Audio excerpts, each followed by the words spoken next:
भगवान के चमत्कार की ऐसी कहानी कभी नहीं देखी होगी। एक राजा ने भगवान का एक सुंदर मंदिर बनवाया और उसमें एक पुजारी को पूजा करने के लिए रखा। काफ़ी समय बीत गया, राजा की भी उम्र हो गई थी और पुजारी की भी उम्र हो चली थी।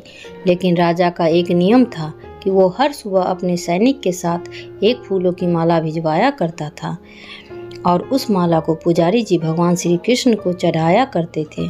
उसके बाद जब राजा भगवान के दर्शन करने आया करते थे, तब पंडित जी उस माला को भगवान के गले से निकालकर राजा के गले में डाल दिया करते थे। ये लगभग रोज की दिनचर्या बन गई थी। पुजारी जी बूढ़े हो चले थे और राजा भी बूढ़े हो चले थे। एक दिन राजा की तबीयत खराब हो जाती है, तो राजा ने माला सिपाही के हाथ भिजवाते हुए सिपाही से कहा कि पंडित जी को कहना कि आज हमारी तबीयत ठीक नहीं है, तो आज हम नहीं आ पाएंगे, आज हमारा इंतज़ार ना करें। उसके बाद सिपाही ने माला जाकर पुजारी को दे दी और सारी बात पंडित जी को बताई। पंडित जी ने भी माला को श्री कृष्ण को चढ़ा दी।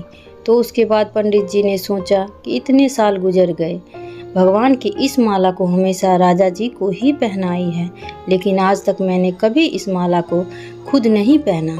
तो हो सकता है कि ज़रूर यह प्रभु की इच्छा है कि इतने सालों में आज मौका मिला है कि प्रभु की इस माला को मैं अपने गले में पहन पाऊँ।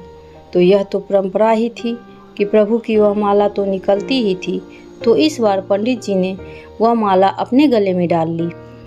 लेकिन तभी सिपाही दौड़ते हुए आया और बोला कि महाराज को वहाँ कुछ ठीक नहीं लग रहा है, तो राजा साहब मंदिर की तरफ ही आ रहे हैं, आप तैयारी करना शुरू कीजिए।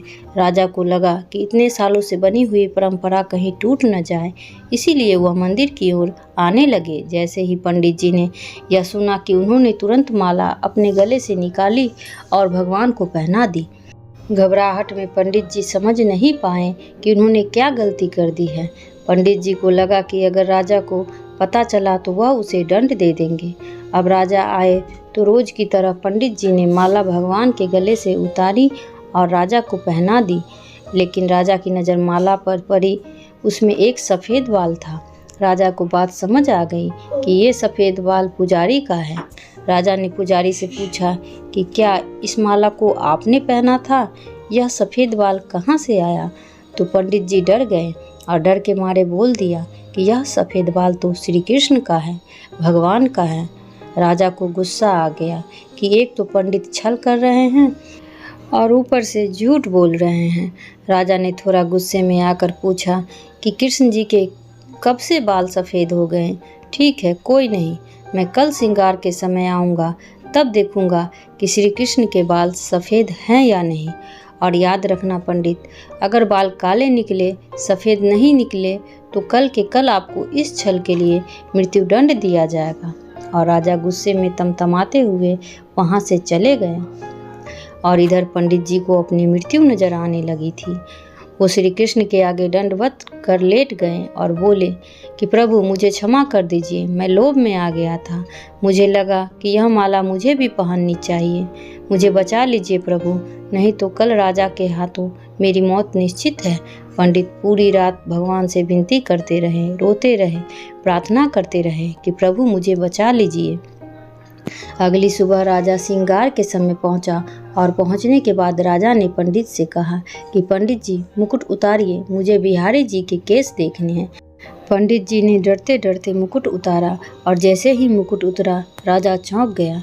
श्री कृष्ण की मूर्ति के बाल सफ़ेद थे, लेकिन राजा को लगा कहीं ऐसा तो नहीं कि पुजारी फिर कोई छल कर रहा है, कहीं इसने अपने जान बचाने के लिए बाल रंगवा तो नहीं दिए।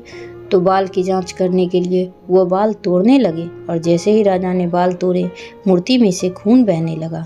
राजा यह देखकर भगवान के चरणों में गिर गए, क्षमा मांगने लगे कि क्षमा कर दो भगवान, मुझसे बहुत बड़ा पाप हो गया, मैं शक में इतना अंधा हो गया कि मैं सही गलत भी भूल गया।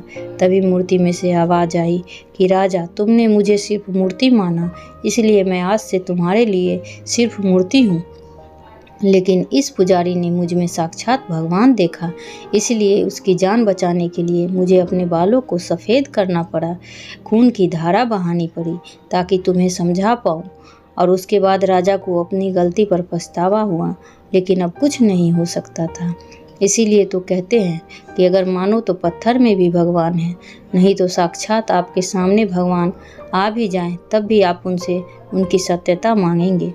अगर आप सच में भगवान को देखना चाहते हैं तो आपके सिर्फ भाव होने चाहिए। ऊपर वाले पर बिना किसी शर्त के विश्वास रखो और अपने कर्म करो, निरंतर करते रहो। ऊपर वाला आपको उसका फल अवश्य देगा।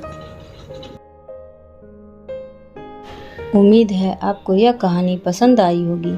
तो आपको क्या लगता है जो राजा ने किया वह सही था?